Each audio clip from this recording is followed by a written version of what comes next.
Tu tem medo de... Tu sente medo de se perder na vida, assim, ou não? Tenho. Tu tem medo? Eu sou um cara impulsivo, né, cara? Só que com estudos e treino. Que bom. Só que daí, cara, o cérebro que é impulsivo num lugar, ele pode ser em outro. Mas tu tem medo, tipo, sei lá... Você conhece o David Goggins? David Goggins é um atleta que foi o único americano que passou nos SEALs e nos Rangers, que seriam as tropas de elite nos Estados Unidos. Eu acho que foi o único americano que se formou nos dois.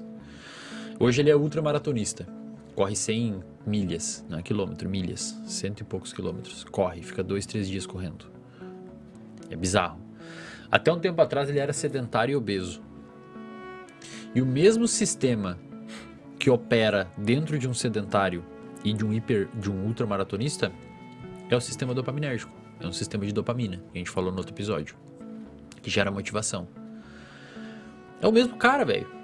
O mesmo cara, assim como tem muitos empresários viciados em álcool, é o mesmo sistema que está operando. Os caras são empresários gigantes, workaholics, e são alcoólatras, ou usam droga. É o mesmo sistema que está operando. Então eu sou um cara que eu tenho muito medo desse meu sistema. Então eu piso no freio. Então assim, eu acho que eu nunca seria inconsequente com dinheiro.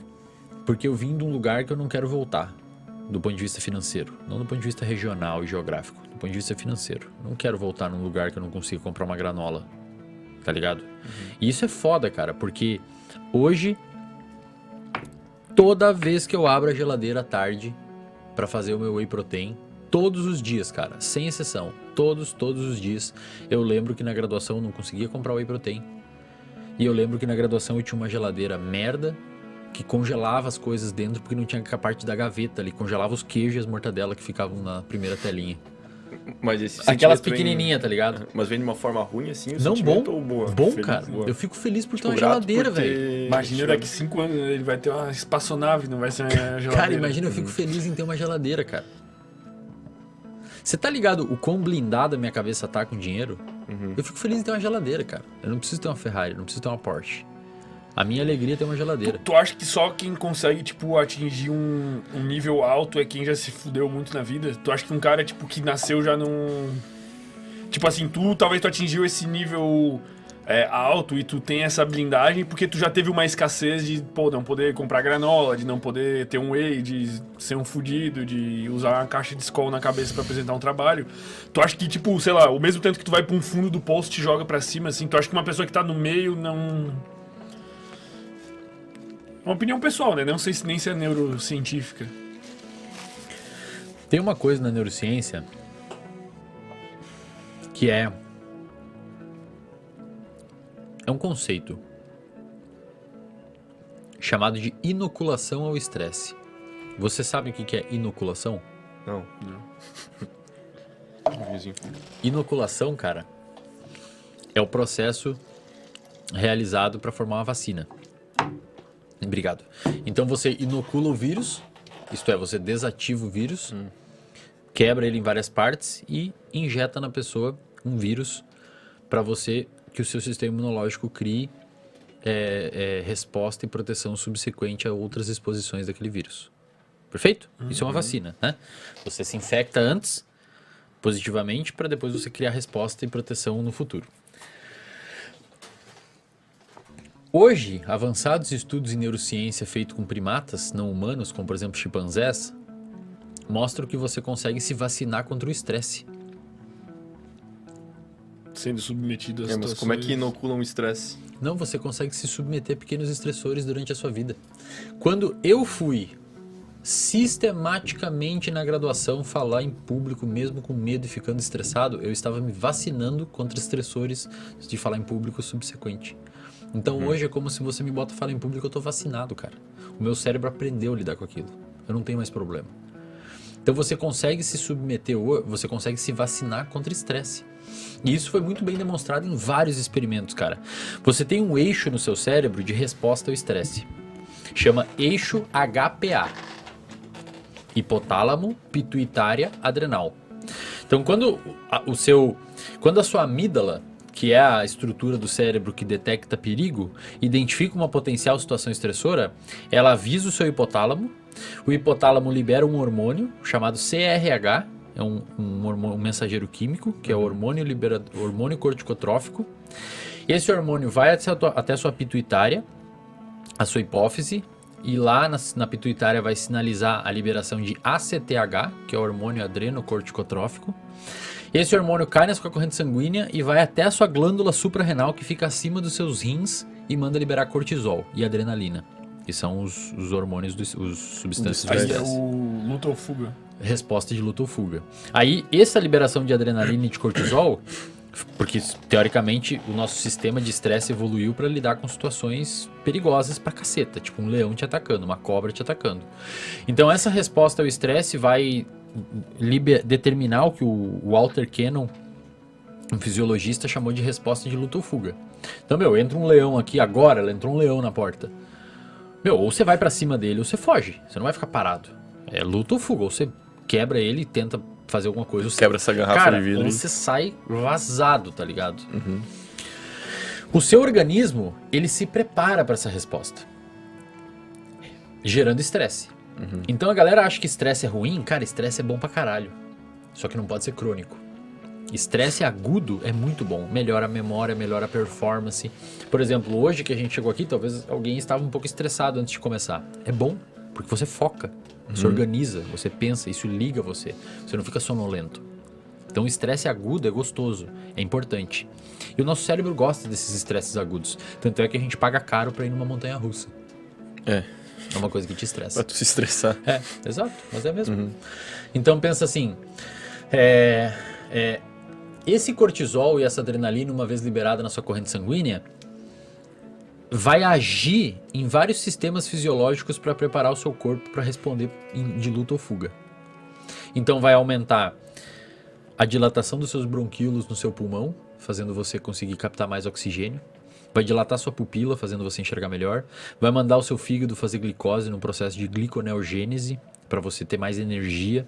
Vai liberar uma série de endorfinas e analgésicos endógenos, fazendo você ficar mais anestesiado e não sentir dor. Afinal de contas, se você está lutando com um leão, a última coisa que você tem que sentir é a unha sua que está encravada, né? Imagina. Tanto é que muitas vezes você está numa luta ou num jogo de futebol, você se machuca e nem sente. Você sente só depois. Acidente de carro. Você sente só depois, cara, que tá lenhado ali, porque o seu cérebro não ignora aquilo, porque não é importante no momento. Eventualmente pode, inclusive, liberar o que você tem no seu intestino e na sua bexiga, para diminuir o peso, caso você precise correr. Então você se caga nas calças e se mija, porque é pesado, não é bom ter aquilo ali. Enfim, você orquestra, o seu coração bate mais rápido, toda uma resposta, seu intestino para, porque não precisa fazer digestão naquela hora. Ocorre toda uma resposta de luta ou fuga. O problema é que muitas vezes a gente tem essa resposta de luta ou fuga em casa, no sofá, pensando no trabalho. Então você não está num ambiente que você precisa dessa energia. Então isso cronicamente é péssimo, predispõe à depressão. O que hoje os pesquisadores mostraram? Isso em primatas e também já foi demonstrado em humanos. De uma forma menos fisiológica, mas existe um correlato óbvio, porque, cara, os primatas nós somos primatas, né? Eles mostraram que se você pega um chimpanzé, que é praticamente um primo nosso muito próximo, e você... Cara, a gente é muito parecido com o chimpanzé. O chimpanzé não faz isso. E as cordas vocais são diferentes se eles não conseguem produzir voz. E o córtex pré-frontal deles é um pouco menos complexo que o nosso. O resto é muito parecido. Se você pega um chimpanzé e você estressa ele, não de forma tão grande e nem por tanto tempo, e principalmente esses pequenos estresses na infância e na adolescência do chimpanzé, quando ele for adulto e ele for submetido a algum estresse, essa atividade desse eixo que eu falei, eixo HPA, hipotálamo, pituitário adrenal, tem uma atividade reduzida quando comparado a quem não foi estressado. Tem a casca. É como se aquilo não estressasse tanto ele. Não ligou tanto o eixo de estresse dele.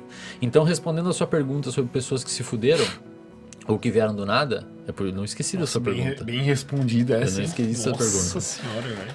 Não significa que a pessoa não vai... a pessoa que nasce em berço de ouro não vai se desenvolver. Porque muitas vezes o pai manja disso. O pai e a mãe sabem disso. Agora, eu arrisco a dizer que pessoas que foram muito mimadas tendem a se fuder mais na vida. Por quê? Porque eles não foram vacinados Inibiu contra o estresse. né? Cara, qualquer coisa é um pico de cortisol gigantesco. É reprovar numa prova, a pessoa se afunda. É a pessoa receber um não no trabalho, a pessoa se afunda. Isso tem a ver com o limiar de percepção de esforço? Tem a ver com o limiar de percepção de esforço. A pessoa ela se transforma numa pessoa... Eu particularmente criei um termo, eu nunca ouvi esse termo por aí, eu criei, que chama mimado dopaminérgico. É uma pessoa que, cara, ela quer uma recompensa rápida, aqui e agora. Ela não consegue sustentar uma atividade para obter uma recompensa no futuro. Então é aquela pessoa que não consegue treinar, não consegue fazer dieta, não consegue estudar. É só, eu quero agora, eu quero chocolate, eu quero o TikTok, eu quero o álcool, eu quero cigarro, eu quero sair com os amigos, eu quero beber. É uma pessoa que não consegue estender uma recompensa. Agora, se isso é determinado pelo dinheiro que a pessoa herdou ou não, eu acredito que não, cara. Agora, se a pessoa foi muito protegida, isso pode prejudicar a saúde mental dela no futuro. Que pessoa que é essa, cara? É uma pessoa que você larga no meio de São Paulo hoje, ela não sabe pegar um ônibus, ela não se vira, ela não fala. E aí, meu, como é que eu faço? Me ajuda aí, esconde aqui, se resolve ali, dá os corre, tá ligado? Essa pessoa é uma pessoa mais propensa a responder a estresse. E tem que lembrar que quanto mais alto esse cortisol fica por mais tempo, aumenta a predisposição a desenvolver depressão.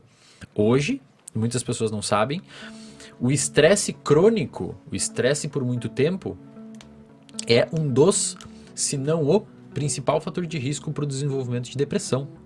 Então é aquela pessoa que fica estressada muito tempo e ela começa a desenvolver o que a gente chama de anedonia. Ela não consegue mais sentir prazer com as coisas. Ela até eventualmente curte, fazer uma coisa aqui ou ali, mas algumas coisas, sair com os brothers, jogar futebol, sair comer uma pizza com as amigas, fazer esporte, coisas que antes ela gostava, ela não responde mais sentindo prazer a essas coisas. Isso é tratável? É tratável, e quando você vê o cérebro de uma pessoa assim, o estresse, o excesso de glicocorticoides, como por exemplo o cortisol, cronicamente falando, leva à morte de neurônios produtores de dopamina na área tegmentar ventral, que vai até o córtex pré-frontal. Você tem várias vias dopaminérgicas no seu cérebro. Você tem 5 descritas. 3 são de importância aqui. A via nigroestriatal, que tem a ver com o movimento, que sai da substância nigra e vai até o estriado dorsal, que é a via dopaminérgica que está degenerada em pacientes que têm Parkinson, por isso que eles têm problema motor. A via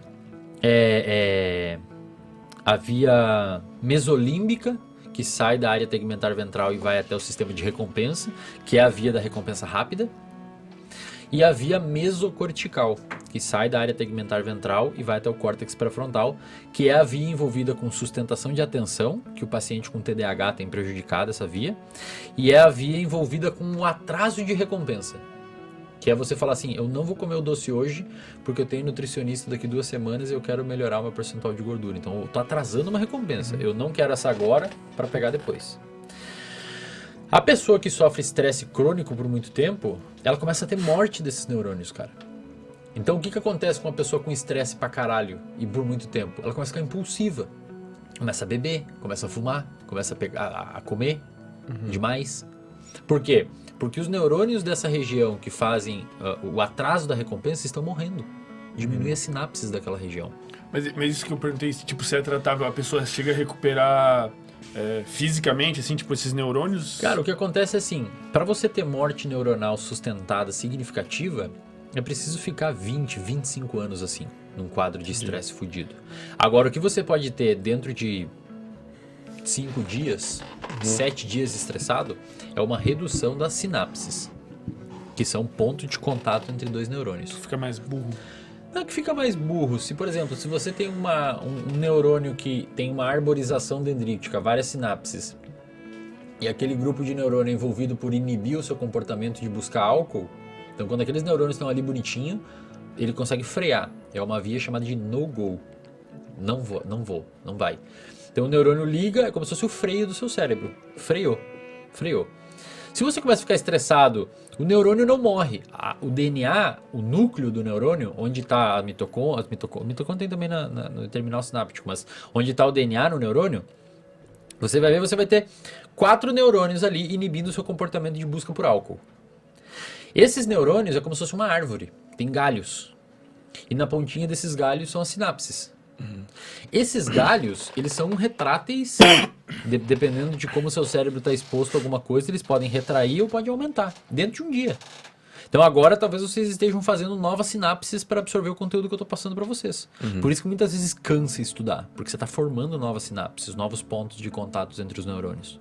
Só que eventualmente se você se estressar, você pode ter uma retração, então morre sinapses, mas os 4 neurônios estão ali ainda. Só que eles não estão funcionando muito sinapse. bem. Eles não estão funcionando muito bem. Aí o que acontece? É uma pessoa que é estressada, os neurônios estão ali, não morreram. Vão morrer depois de anos estressado cronicamente. Aí morre. E isso já tem estudos que mostram. O cérebro de uma pessoa estressada cronicamente é menor. Morre mesmo. E morreu já era. Não, e morreu não tem o que fazer. Morreu o neurônio já era. Tá. Tu tinha postado... Mas olha só. Aí digamos que você começa a se estressar e morre.